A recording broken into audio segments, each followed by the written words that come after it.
बाल विकास विषय में आज हम बाल्यावस्था यानी चाइल्डहुड के बारे में जानेंगे कि बाल्यावस्था में बच्चे का शारीरिक विकास किस तरीके से और कैसे कैसे होता है, और इसके बाद हम मानसिक विकास, संवेगात्मक विकास और इसका शैक्षिक महत्व यानी कि हम इसे क्यों अध्ययन करेंगे बाल्यावस्था का, और इसका अध्ययन करने से क्या फ़ायदे हैं और किस तरीके से इन्हें शिक्षा दी जाए, ये सब जानेंगे। शैशवावस्था के बाद बाल्यावस्था का आरंभ होता है। यह अवस्था बालक के व्यक्तित्व के निर्माण की होती है। यानी सिगमंड फ्रायड ने बताया भी है कि जो बाल्यावस्था है वो जीवन का निर्माण काल है। ये अवस्था 6 से 12 वर्ष की होती है और इस अवस्था को 2 भागों में बांटा है। बालक में इस अवस्था में विभिन्न आदतों, रुचि एवं इच्छाओं यानी डिजायर के प्रतिरूपों का निर्माण होता है। यानी जो बालक है इसमें आदत, रुचि और इच्छाओं का जब निर्माण होता है, इसीलिए इसे निर्माण की अवस्था कहा है। यानी व्यक्तित्व के निर्माण भी इसी अवस्था में होता है।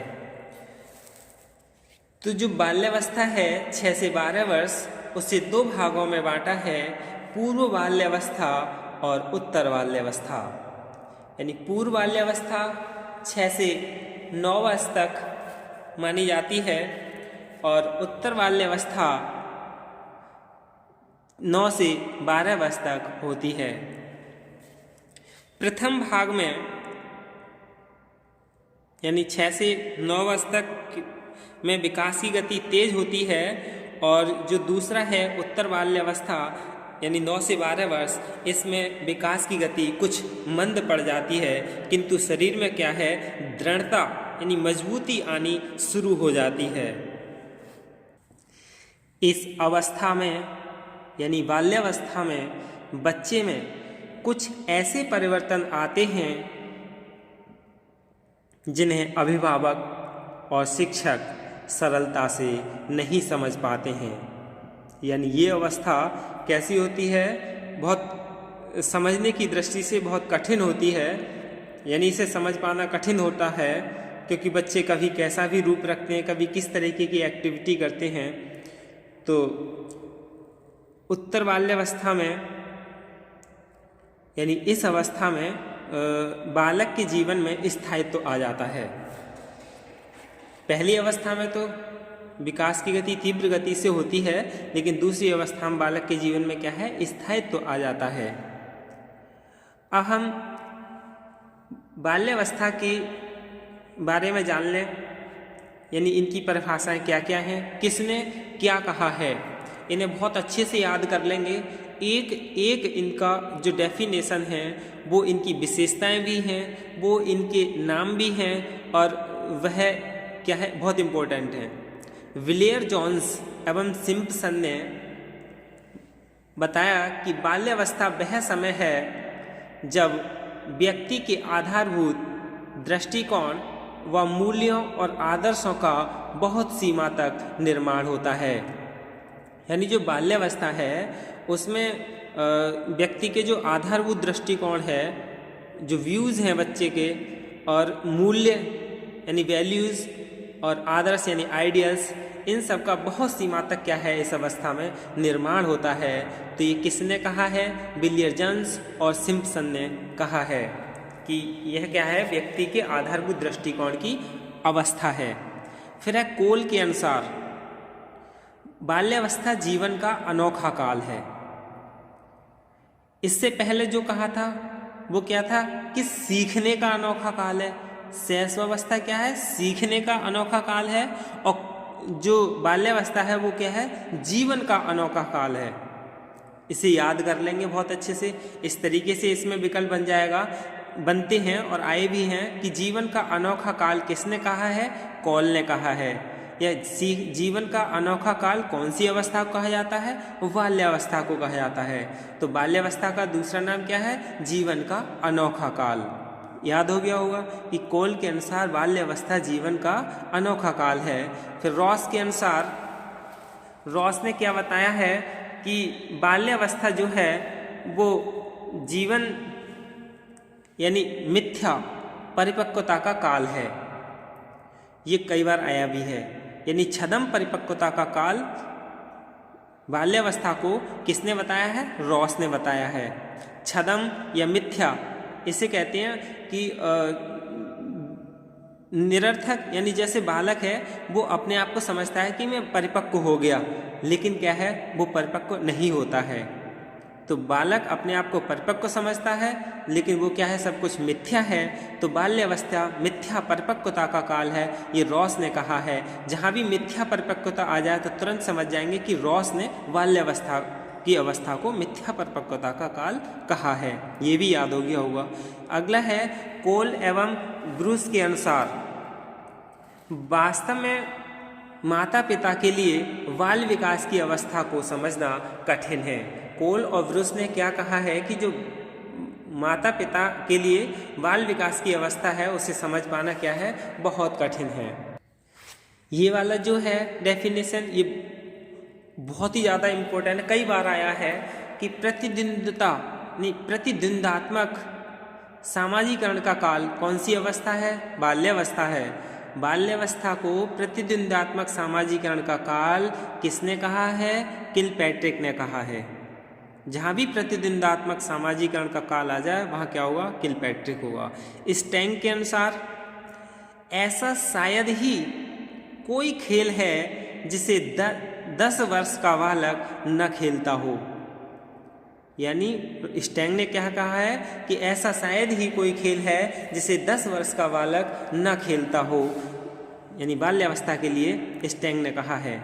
सिगमंड फ्राइड ने क्या कहा है कि बाल्यावस्था को काम की प्रसुप्त अवस्था कहा जाता है।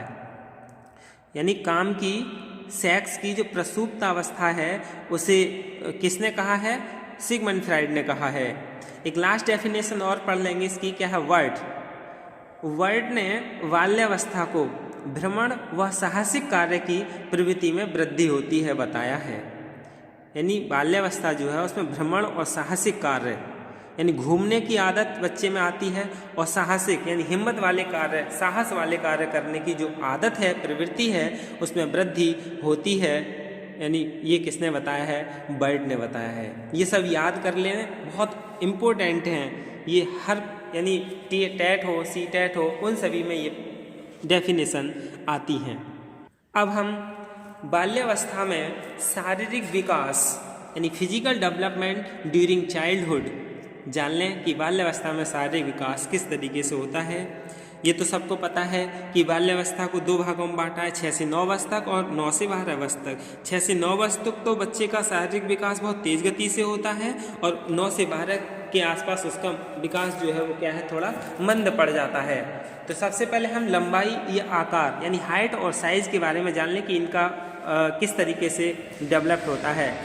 लंबाई में वृद्धि की दृष्टि से ये काल कैसा है, विशेष रूप से महत्वपूर्ण कहा जा सकता है। इस अवस्था में लंबाई बढ़ने की दर 2 से 3 इंच प्रति वर्ष रहती है। यानी ये जो यानी बाल्यावस्था है इसमें 2 से 3 इंच प्रति वर्ष क्या है, वृद्धि होती है। और 6 से 9 वर्ष तक की आयु तक बालिकाओं की लंबाई बालकों की अपेक्षा कम रहती है। यानी जो लड़कियां हैं उनकी लंबाई लड़कों से क्या है, कम रहती है 9 वर्ष तक।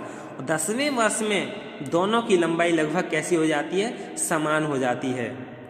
और 12 वर्ष आने तक बालिकाएं बालकों से लंबी हो जाती हैं। यानी जो बालक हैं वो कैसे हैं, समान हो जाते हैं 10 वर्ष में, और 12वें वर्ष में क्या है, लड़के आगे निकल जाते हैं लड़कियों से लंबाई में। दूसरा है भार यानी वेट। लंबाई की भांति भार में भी बालिकाएं 9 वर्ष तक बालकों से कम रहती हैं तथा 10 से 12 वर्ष के दौरान बालकों से अधिक हो जाती हैं। फिर है मस्तिष्क व सिर यानी ब्रेन व हेड। इस अवस्था में सिर का विकास तो होता है किंतु शरीर और सिर का अनुपात वयस्क शरीर के सिर के अनुपात की समानता और प्रवृत्त होने लगता है। यानी शैशवावस्था के अंत तक मस्तिष्क का विकास वयस्क मस्तिष्क का कितना हो जाता था 90% और बाल्यावस्था के अंत तक कितना होगा 95% हो जाता है। फिर है मांसपेशियां यानी मसल्स। बाल्यावस्था में मांसपेशियों का विकास मंद गति से होता है। 8 वर्ष की आयु में मांसपेशियों का भार शरीर के कुल भार का 27% होता है जो 12 वर्ष में बढ़कर 33% हो जाता है। फिर है यानी धड़ का विकास यानी ट्रंक पार्ट ऑफ बॉडी। धड़ के विकास में क्या है यानी बाल्यावस्था में बालक एवं बालिकाओं के धड़ का विकास महत्व रखता है। इस आयु में शरीर बलिष्ठ पुष्ट तथा शक्तिशाली होने लगता है जिससे बालक अपने अंगों के संचालन पर नियंत्रण प्राप्त कर लेते हैं। बालकों के कंधे चौड़े होने लगते हैं तथा कूल्हे पतले हो जाते हैं और बालिकाओं के कंधे पतले हो जाते हैं और कूल्हे उनके चौड़े हो जाते हैं। हाथ व पैर यानी हैंड्स एंड लेग्स। बाल्यावस्था में बालकों के पैर लंबे सीधे हो जाते हैं। बालिकाओं के पैर अंदर की ओर कुछ झुकाव ले लेते हैं। भुजाएं भी लंबी होने लगती हैं। दांत यानी टीथ। बाल्यावस्था में आरंभ में दूध के दांत क्या है गिरने लगते हैं और नए स्थायी दांत आने प्रारंभ हो जाते हैं। लगभग 12-13 वर्ष में सभी दांत आ जाते हैं। सामान्यतः दांतों की संख्या 27-28 होती है। बालिकाओं के दांत बालकों की तुलना में कुछ जल्दी निकल आते हैं। यानी लड़कियों के दांत कैसे हैं जल्दी निकल आते हैं। दांत चेहरे की आकृति में क्या है स्थायित्व लाते हैं और उसे सुंदर बनाते हैं। फिर है यौन अंगों का विकास यानी डेवलपमेंट ऑफ सेक्स ऑर्गन्स। बालकों और बालिकाओं दोनों के प्रजनन अंगों का विकास भी बाल्यावस्था में होने लगता है किंतु बालकों में यह विकास धीमी गति से होता है। 11-12 वर्ष तक आते आते लड़कियों के यौन अंगों का विकास तीव्र गति पकड़ लेता है। फिर है हृदय गति यानी हार्ट बीट्स। शैशवावस्था की तुलना में बाल्यावस्था में हृदय की धड़कनों की गति कम हो जाती है। 18 वर्ष के बालकों का हृदय प्रति मिनट 85 बार धड़कता है। तो ये क्या है बाल्यावस्था में शारीरिक विकास है। इसके बाद हम बाल्यावस्था में मानसिक विकास और सामाजिक विकास का अध्ययन करेंगे। धन्यवाद।